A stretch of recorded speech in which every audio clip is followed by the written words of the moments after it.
أعوذ بالله من الشيطان الرجيم. بسم الله الرحمن الرحيم. لله حمدي وشكري في كل خير وشر، ربي أصلي أسلم دوما على نور صدري، ميلادنا من كريم الشيخ بل كبير، زد والدي يا إلهي عيشا ممات بخير. لله حمدي وشكري في كل خير وشر، ربي أصلي أسلم دوما على نور صدري، ميلادنا من كريم الشيخ بل كبير، زد والدي يا إلهي عيشا مماتا بخير. kí ọlọ́run ọba wa Allah kó má ṣe ìbá wa ṣe bẹ́ẹ̀ fún àwọn òbí ẹnì kọ̀ọ̀kan wa. Aminu ya Allah. àwa kí ọlọ́run ọba tí kíkí tọ́ sí. Allahu akbar. a sì tọrọ àlékún ìkẹ́ ọlọ́run àlékún ìgẹ́ ọlọ́run fún ànábì wa Muhammad Sallallahu alayhi wa sallam. láti bẹ̀ àwọn kí gbogbo wa lọ́kùnrin wa lóbìnrin wa lọ́mọdé lágbàlagbà. Salamun alaykum sunnatun nabawiyyatun. ní gbogbo bí a bá wà ní kíkí ọlá wípé assalamu alaikum wa rahmatullahi wa barakatuh. Sunnatun nabawiyyatun ijabatun faridun ala kulli muslimin. Ijabatuhum faridun ala kulli muslimin. èyí tí a wá mú wá láti fi máa bára wa sọ̀rọ̀ lónìí òun náà la pàkọ́lẹ̀ rẹ̀ ní kí ni fáàrí ẹ̀dá olójú kòkòrò. Allahu akbar. ó máa bá mi pé nasibul mar'i fil hayati dunya.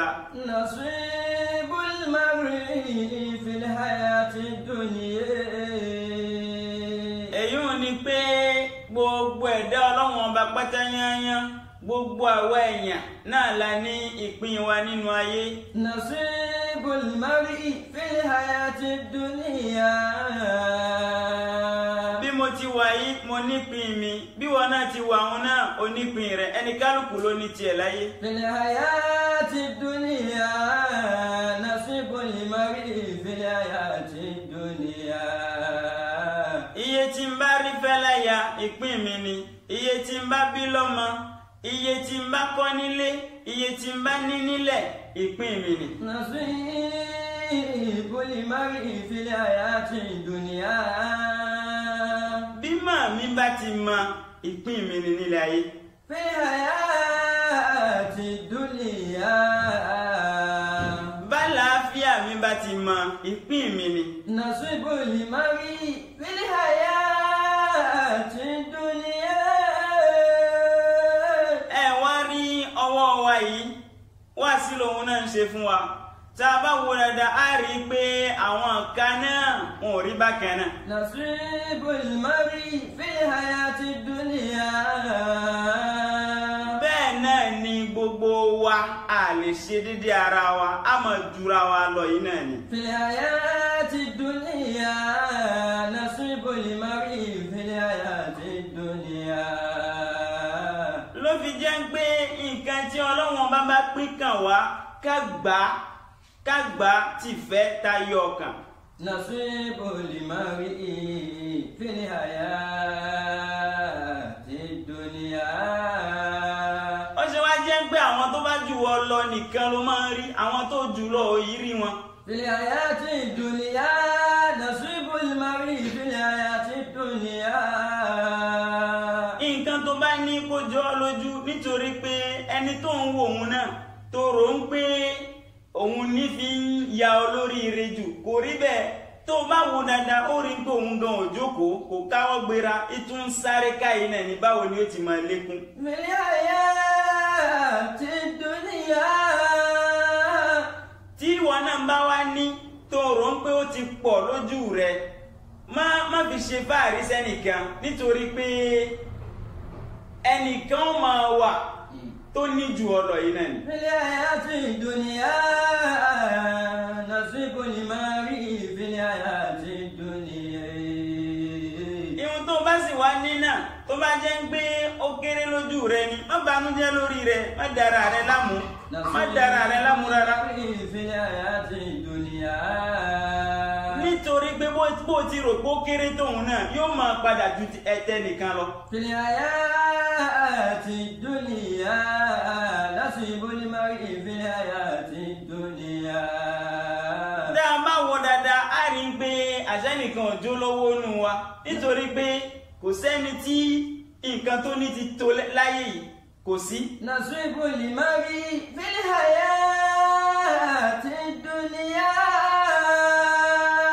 àwa tarò ń gbà tí ì ní a fẹ́ máa lékún ẹni tó ti ní òun náà tún fẹ́ máa lékún bóyá kò máa rí jẹ sásìkò tẹ́lẹ̀ kò rí mu sásìkò tẹ́lẹ̀ ìwà ń bẹ ọlọ́run ó wá dẹni tí ń ní 100,000 200,000 500,000 lórí àkáǹtì. fil hayati dunya nasibul mari fil hayati dunya. kò ní tó òun náà fẹ́ lékún títí yóò di mílíọ̀nẹ̀ kò ní tó ó fẹ́ di mílíàdẹ̀ kò ní tó nígbà tó bá ní mílíọ̀nù tán kò ní tó yóò ní òun fẹ́ lówó ju gbogbo èèyàn lọ nǹkan tí ó mọ̀ sáré ni. nasibul mari fil hayati dunya. láti ilé fámìlì aralẹ̀ láti bí ilẹ̀ akọ́lé láti bí ilé wa akọ́lé mẹ̀háyà bẹ́ẹ̀ la wá láwọn ilẹ̀ tí ò lóǹkà síbẹ̀síbẹ̀ náà afẹ́mọ̀ lékún yìí náà ni. fil hayati dunya nasibul mari fil hayati dunya. afẹ́ bímọ àtètè máa rí à ń banújẹ́ ọlọ́run ọba wa gbàdúrà àbí ọkùnrin asangbó okú obìnrin àbí obìnrin a tún máa bí bẹ́ẹ̀ lọ kò ní tó wa. fil hayati dunya nasibul mari fil hayati dunya. kò bá jẹ́ nítorí bùkátà tí ọlọ́run bá ní a gbọ́dọ̀ gbọ́ dandan ẹlòmíín wà yóò kàn máa bímọ lọ ni. nasibul mari fil hayati dunya. tí o bá jẹ́ torí bùkátà tí ọlọ́run bá ní a máa gbọ́ lórí àwọn aya ẹlòmíín aya tí ó fẹ́ kò ní lóǹkà. fil hayati dunya nasibul mari fil hayati dunya. kò wá jọ wá lójú o nítorí pé kí ni ọlọ́run ọba ti bá wa sọ̀rọ̀ nínú al-Qur'an ba'da al-isti'adha wal-basmala ọlọ́run ọba ní alhaakumut takathur. a'udhu billahi minash shaitanir rajim bismillahir rahmanir rahim. alhaakumut takathur. ọlọ́run ọba ní àlékún yìí ó mà ti sọ wá nù. alhaakumut takathur. àrántí òun bó ti tó àti bó ti yẹ mọ́ àfẹ́ ṣe tọ́lọ́run mọ́ a sì ń fẹ́ kọ́lọ́run mọ́ ṣe tiwa. alhaakumut takathur. gbogbo nǹkan ta ní òwá jọ wá lójú kò jọ wá lójú àmọ́ dúpẹ́ fọlọ́run ọba lórí rẹ̀ ṣó dáa bẹ́ẹ̀. alhaakumut takathur. ọlọ́run bá wá ní bẹ́ẹ̀ náà ni ó máa rí o títí. hatta zurtumul maqabira. àyàfi tá a bá dẹni tí ń sun tẹ́ àyàfi ijọ́ tí ẹ̀mí bá bọ́ lára wa ijọ́ náà ni bùkátà wa ọ̀dọ̀ pé. hatta zurtumul maqabira. ijọ́ náà ni mo fẹ́ ní yóò tán lọ́rọ̀ wa. hatta zurtumul maqabira. ẹ̀rí tá a bá wá wo dáadáa kí ni ń fa tí òfin mọ́ tó wa gan-an. hatta zurtumul maqabira. nǹkan tí ń fa tí fi máa tó wa òun ni pé nǹkan tí ń bẹ lọ́dọ̀ wa òun kì í ṣodidi ìpín ni ọlọ́run ọba ló sì pín fún wa. hatta zumtumul maqabira. ẹni tí sì ń pín nǹkan òun ló lè lódidi lọ́dọ̀ ta ló wá lódidi lọ́dọ̀ ọlọ́run ọba ni Allah. hatta zumtumul maqabira. náà lọ́lọ́run bá fi bá a sọ̀rọ̀ nínú suratul Ma'idah ọlọ́run bá ní lillahi mulku samawati wal ard. bismillahir rahmanir rahim. lillahi mulku samawati wal ardi wa ma fihinna wa huwa ala kulli shay'in qadir. wa ma fihinna wa huwa ala kulli shay'in qadir. ọlọ́run bá ní òun lòun ní gbogbo nǹkan tí ń bẹ nínú àwọn sánmà tí ń bẹ nínú gbogbo ilẹ̀ òun náà ni òun ní gbogbo wọn kódà sánmà òun náà ilẹ̀ òun náà òun lòun ní kò sí nǹkan tí kì í ṣe òun ọlọ́run ọba lòun ní. lillahi mulku samawati wal ardi. ó wá ní gbogbo àwọn kinní yìí òun lòun sì wá lágbára lórí wọn wa huwa ala kulli shay'in qadir. lillahi mulku samawati wal ardi wa ma fihinna wa huwa ala kulli shay'in qadir. òun ló wá máa fi wọ́n dára òun ló wá máa fi wọ́n ṣe ohun tó bá wu òun ọlọ́run ọba tí kò sì sẹ́ni tí ó pò òun lẹ́jọ́. wa ma fihinna wa huwa ala kulli shay'in qadir. ohun tó wà ní gbogbo ẹ̀ yìí òun náà ní pín ní fi wá ń bá wa sọ̀rọ̀ nínú suratu Zuruf ọlọ́run bá ní kí ni ahum yaqsimun. bismillahir rahmanir rahim. ahum yaqsimuna rahmata rabbika nahnu qasamna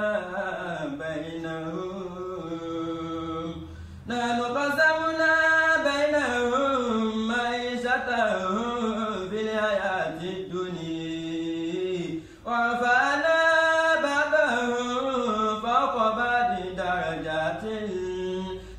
ba'din darajatin liyattakhidha ba'dahum ba'dan sukhriya wa rahmatu rabbika khayrun mimma yajma'un. ọlọ́run ọba ní àwọn tí wọ́n ní jù yín lọ yìí náà tí wọ́n ń fi yín ṣe fáàrí ìbéèrè ní fún wọn ẹ má bi wọ́n bẹ́ẹ̀ ṣáwọn ni wọ́n ń pín ni. ahum yaqsimuna rahmata rabbika nahnu qasamna bainahum ma'ishatahum.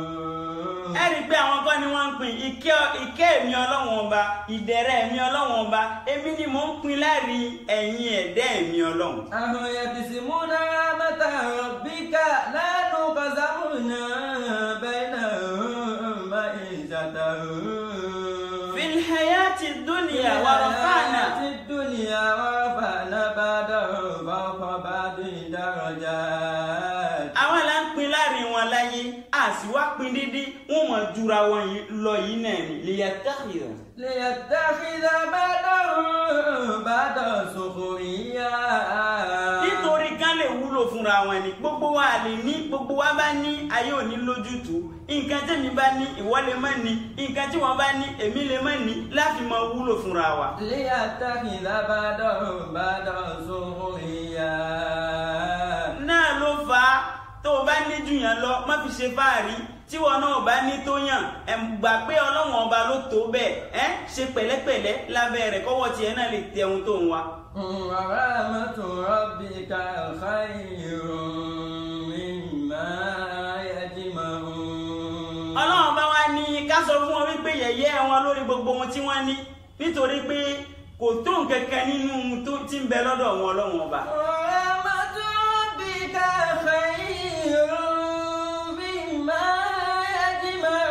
yajma'un. ló fi jẹ́ pé ìwọ lówó tó wá fẹ́ máa fi wá ṣe yẹ̀yẹ́ rẹ̀ nítorí pé kò tí ì tó wọ náà ó sì fẹ́ máa lékún iná ni kò sí nǹkan tó sì ní kò tó nǹkan nínú tọ́lọ́hun. wa rahmatu rabbika khayrun mimma yajma'un. ìwọ tó níṣẹ́ tó fẹ́ gbà wá síṣẹ́ ìwọ tó mọ̀nà tó fẹ́ fọ̀nà hàn wá yẹyẹ tiẹ̀ náà. wa rahmatu rabbika khayrun mimma yajma'una.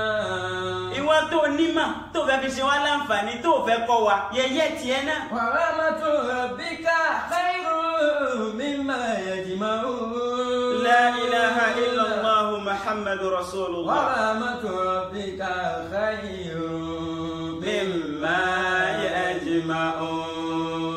Adàdúró bẹ́ẹ̀ ọmọ bá mi pé anakumullahu.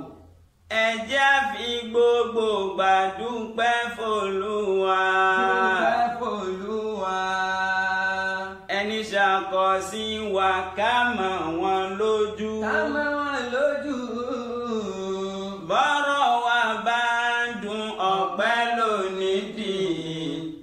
kò síbi kan ó yẹ ká dúpẹ́.